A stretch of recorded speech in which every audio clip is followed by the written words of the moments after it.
Assalamualaikum warahmatullahi wabarakatuh. Perkenalkan, nama saya Apriliana Dwi Kristanti dari Prodi Manajemen.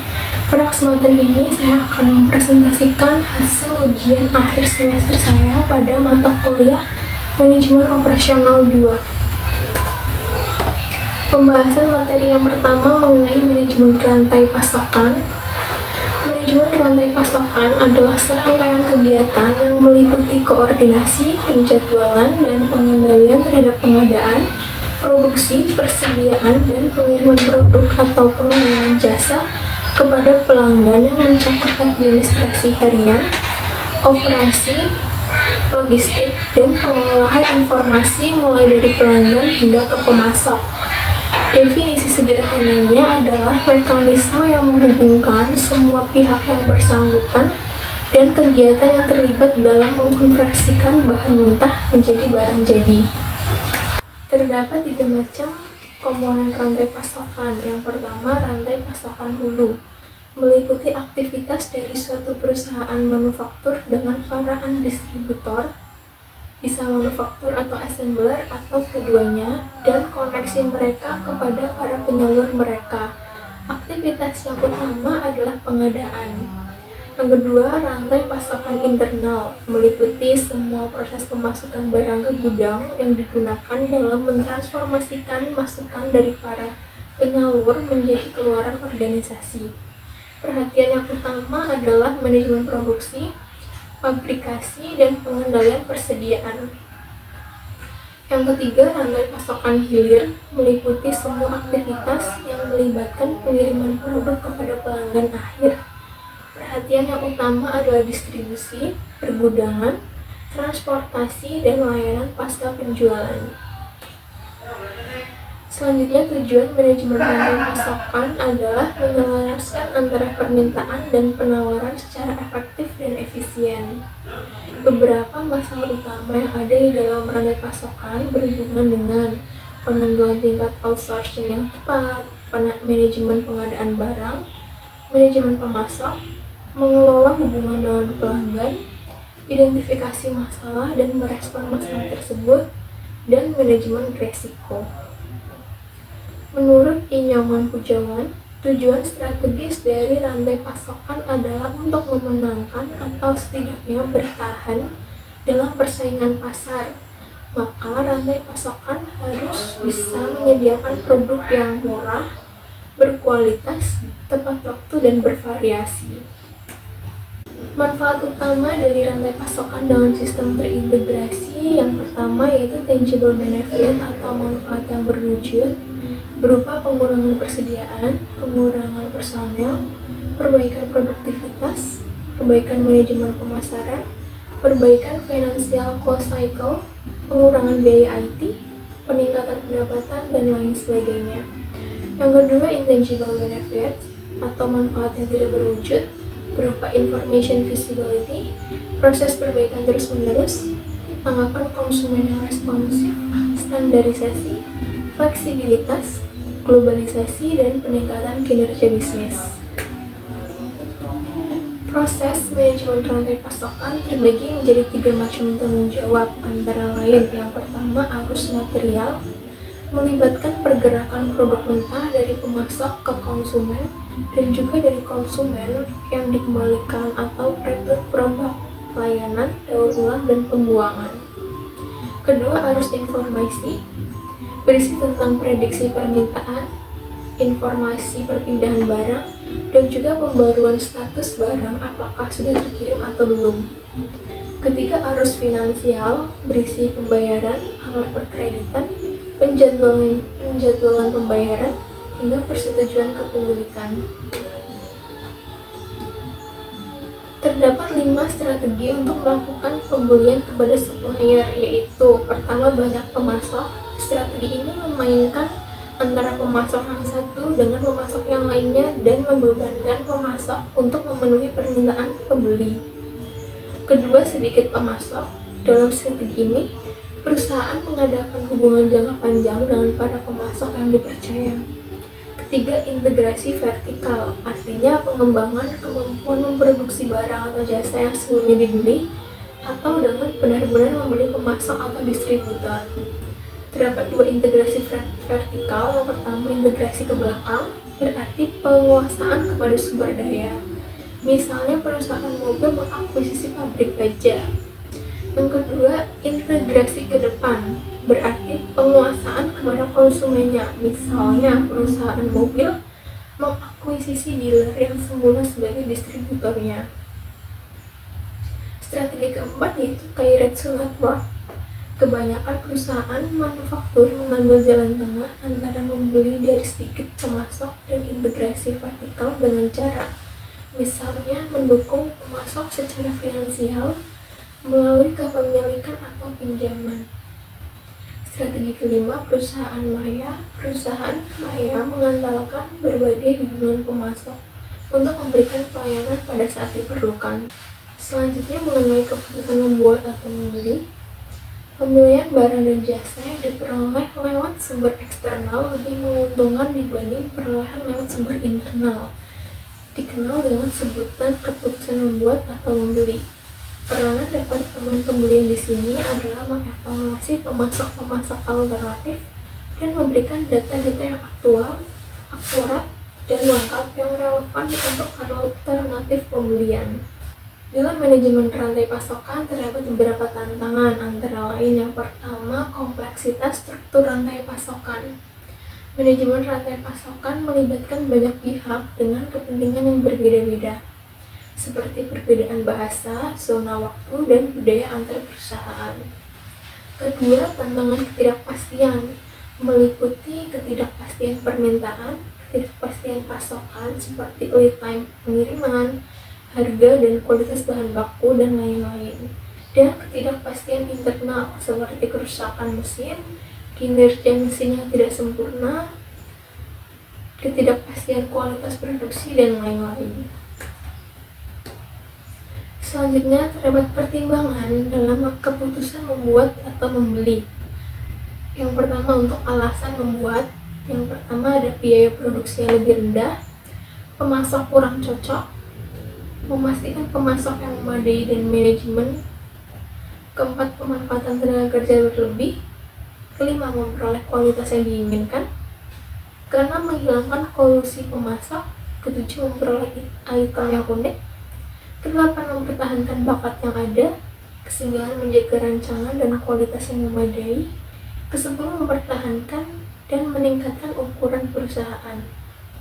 Kemudian untuk alasan membeli, yang pertama ada biaya perolehan lebih rendah, kedua menjaga komitmen pemasok, ketiga mendapatkan keahlian teknis, keempat kapasitas tidak memadai, kelima mengurangi biaya persediaan, keenam memastikan ada sumber daya alternatif, ketujuh kapasitas di perusahaan tidak cukup, kedelapan pertukaran informasi, kesembilan item terlindungi karena hak paten, dan kesepuluh membebaskan manajemen menangani bisnis utama.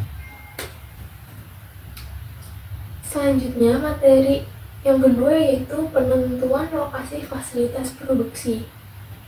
Tujuannya membantu organisasi perusahaan atau pabrik beroperasi atau berproduksi dengan lancar, efektif, dan efisien. Manfaatnya yang pertama, kemampuan melayani konsumen dengan memuaskan.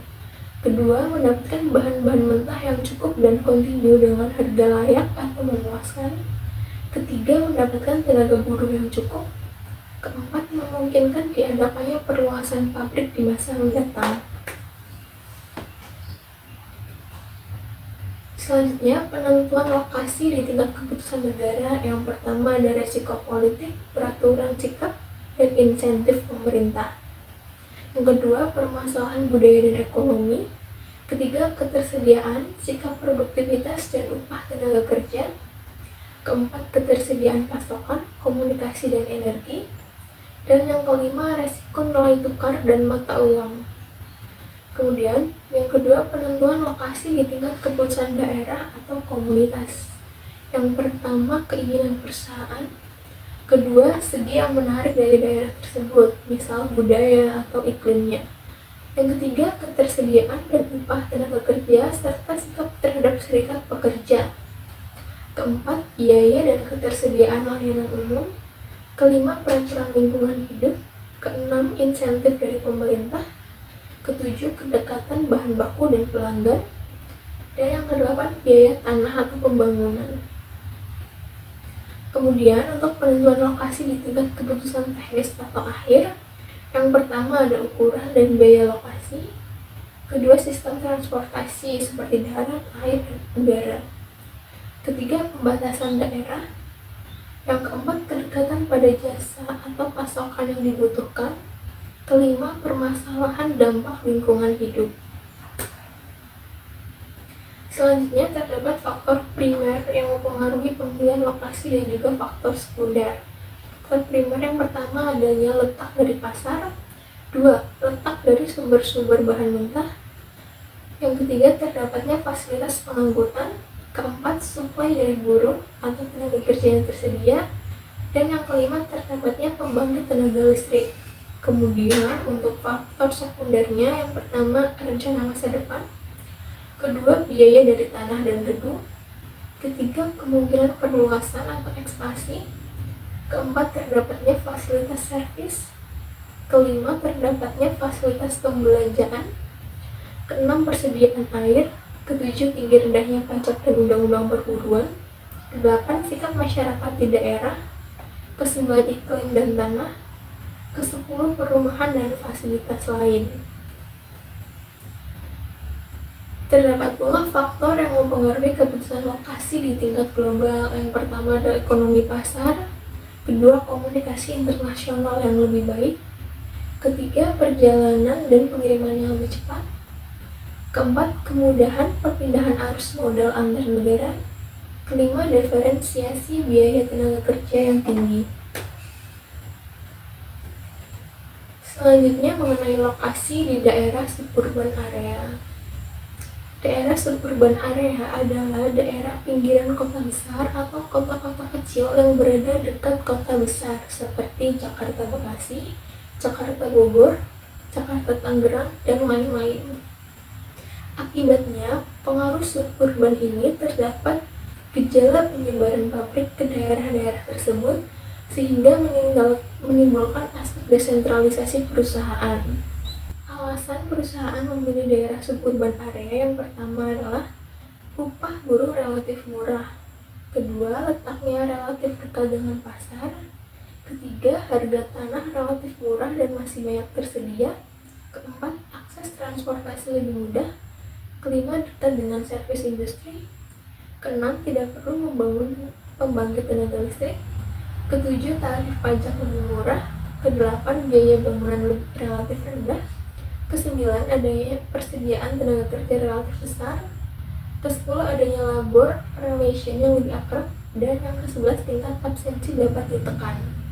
Terdapat strategi dalam penentuan lokasi barang dan jasa. Untuk lokasi produk jasa, yang pertama fokus pada pendapatan. Kedua, volume pendapatan seperti lokasi, daya beli, persaingan, iklan, atau penentuan harga. Ketiga, kualitas fisik seperti keamanan untuk penerangan dan penampilan citra. Keempat, penentu biaya, sewa, manajemen yang berkualitas, atau kebijakan operasi. Kelima adalah asumsi seperti lokasi penentu utama pendapatan, hubungan erat dengan pelanggan, dan biaya cenderung konstan pada daerah tertentu. Kemudian untuk lokasi produk barang, strategi yang pertama fokus pada biaya. Kedua, biaya nyata seperti biaya transportasi bahan mentah, pengiriman produk jadi, energi, layanan umum tenaga kerja, dan pajak.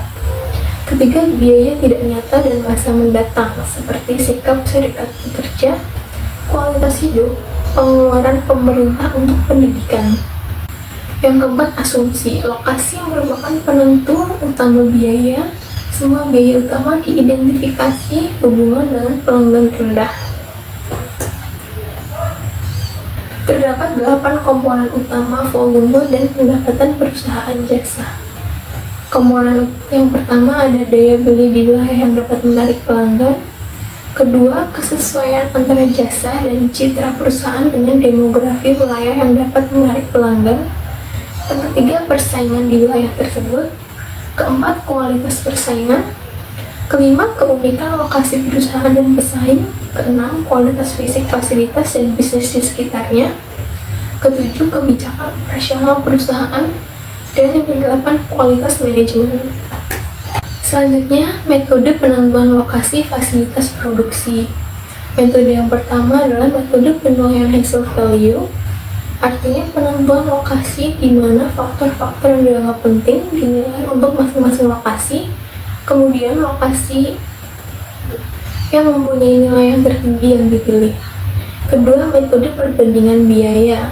Artinya penentuan lokasi yang membandingkan biaya-biaya minimal 3 bagian biaya, yaitu biaya harga bahan, biaya pengelolaan, dan biaya distribusi. Ketiga, metode economics analysis. Analisa mengenai biaya-biaya operasi pada masing-masing alternatif ditambah dengan penilaian atas faktor-faktor intangibles yang relevan. Keempat, metode titik impas atau BEP, artinya penggunaan analisis biaya volume produksi untuk membuat suatu perbandingan ekonomik di antara alternatif yang ada. Yang kelima yaitu metode transportasi, terbagi menjadi 3, metode stepping stone, kemudian metode Moody, dan metode aproksimasi Vogel. Sekian presentasi dari saya, mohon maaf apabila ada kesalahan dalam penyampaian, dan terima kasih.